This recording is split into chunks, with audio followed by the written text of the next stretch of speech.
हाम्रो यस एभरेस्ट मल्टिएग्रोको आज पहिलो चरणको काम बिउ राख्ने काम भइरहेको छ। हाम्रो देवराज राई दाजुले चाहिँ बिउ छर्नु भएको धानको। आज हाम्रो यस फर्मको पहिलो काम भनेको यहाँबाट सुरुवात भएको बिउ राख्ने काम।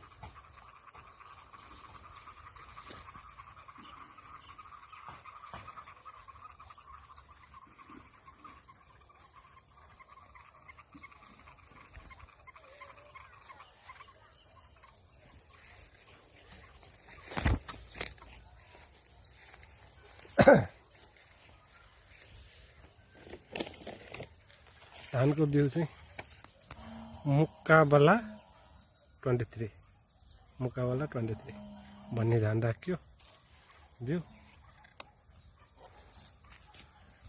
लगभग यतिमा हामीले 40 किलो भएर पुग्छ भन्ने अनुमान गरेर 40 किलो बिउ ल्याएर राखिएको छ।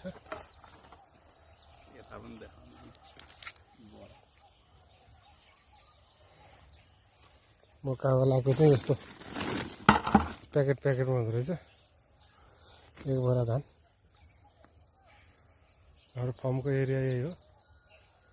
तलदेखिको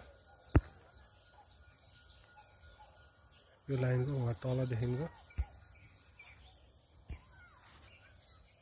यो एरिया हुँदै यहाँ माथिसम्म। यो माथि देखिएको रुखभन्दा उतापट्टि चाहिँ गोठ बनाउने योजना छ। जग्गा चाहिँ यहाँदेखिको उता पल्लो रुख देखिएकोहरू सबै यतैको रुखदेखि यताको एरिया सबै हो। परको त्यो झ्याममा देखिया रुखहरू भन्दा यताको एरिया हो।